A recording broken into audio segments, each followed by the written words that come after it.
Hawkeye news doesn't take a day off. Iowa lands a commitment from 2023 tight end Zach Ortwerth, a significant win for this Iowa coaching staff. They needed this one. We'll talk about why in a moment. But first, is there anything better than a nice cup of coffee in the morning? But did you know that most coffees contain harmful molds and mycotoxins? Well, not with Ascent Nutrition. They're organic coffee, and this stuff smells great, tastes great. I can smell it through the bag right now. It is mold and mycotoxin free, not treated with pesticides. This stuff is great. Buy a bag of this stuff at goascentnutrition.com. And when you check out, use the code Hawkeyes. The code Hawkeyes at checkout. Go Ascent Nutrition. By the way, the owner of this company, former Hawkeye, U of I graduate. So check it out, goascentnutrition.com, and use the code Hawkeyes. So Iowa lands a commitment from 2023 tight end Zach Ortwerth from St. Louis University in St. Louis. Iowa managing to land a tight end. They've struggled a bit at that position during this cycle.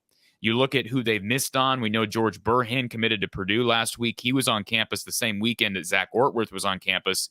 And maybe that was a sign, in hindsight, we can look back, and maybe that was a sign that Burhin felt like Ortwerth was going to commit to Iowa, and he would rather take a spot at Purdue. I don't know. But Iowa lands the guy they needed. Now, Ortwerth, a three-star guy, had offers from a nice bevy of schools. I mean, you take a look at his offer list and some household names as far as tight ends are concerned. Wisconsin, Minnesota had a really good tight end this past year. They both were in on him pretty hard. Pittsburgh got an official visit out of Zach Ortwerth. UConn offered, Eastern Michigan, Illinois, Indiana, Memphis, Nebraska, Purdue, West Virginia. Also had interest from Notre Dame, Kansas, Miami, Ohio. That's a good list. That's according to 247sports.com. You watch him on tape, the little bit of tape that we have access to, so you take it with a grain of salt. You see he's lined up at times as a traditional tight end, but at times they line him up in the slot. At times they send him out wide. He's got the ability to catch over guys.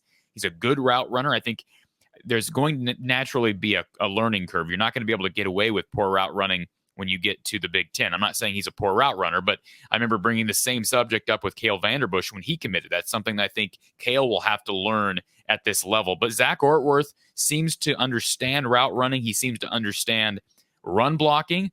He seems to have a good motor.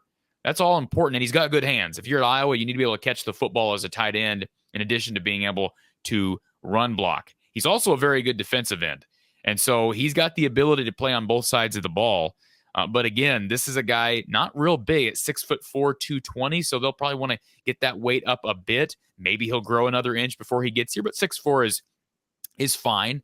But I think this is a good win for Iowa. And you look at that list, you look at the success of tight ends, specifically Minnesota and Wisconsin. Those are good signs. And let's be honest, do we really need to be endorsed by do we really need Zach Ortwerth to be endorsed by Minnesota and Wisconsin when Iowa, who may be tight end university, I think you can certainly make that argument that Iowa is the number one school in the country for producing tight ends to the next level.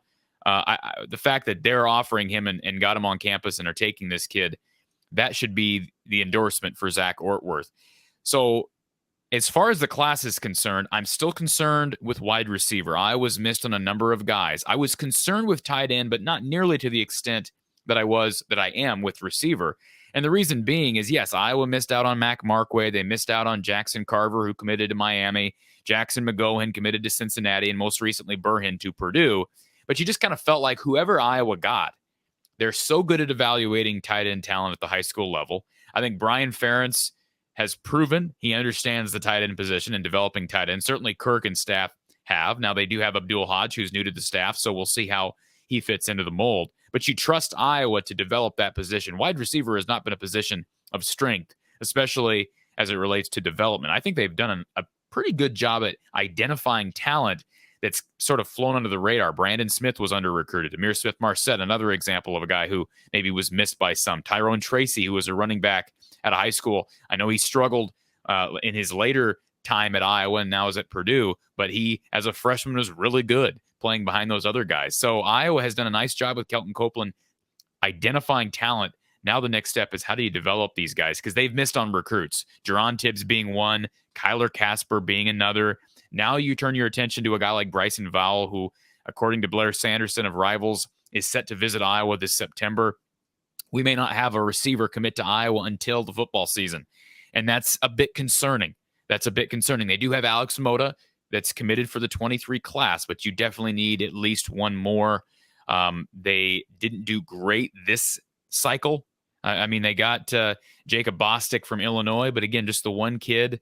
That's a position that's going to continue to be a struggle. They did a nice job with Bruce and Johnson the previous cycle, so I give them credit for that. And I think those guys are going to be really good. But wide receiver is still the biggest position of concern as it relates to recruiting moving forward. So congratulations to Zach Ortwerth and the Hawkeyes, Kelton Copeland, everybody who was involved in his recruitment. We now shift our attention to the rest of those guys who were on campus a little over a week ago. Defensive end Jordan Allen did announce today that Iowa is in his top 4. We know Iowa's in Kendrick Gilbert's top 4, another defensive end, and several other guys who have not made decisions. Logan Howland, Marco Linez, teammate, his offensive tackle. We're awaiting decisions on all of those guys. So appreciate you tuning in for another edition of the show. Be sure to check out Iowa football at the Voice of College Football here on YouTube. Every Tuesday, I'm with the Voice of College Football, Mark Rogers himself. So tomorrow, if you're watching this on Monday, tomorrow I will be with Mark Rogers at 4:30 p.m. Central Time on the other channel, Iowa football at the Voice of College Football. We'll talk Proctor, we'll talk Ortwerth, we'll talk recruiting in general, and we'll also preview Iowa-Ohio State, the rematch from the 2017 beatdown. All that and more coming up tomorrow, 4:30 p.m. Iowa football at the Voice of College Football here on YouTube.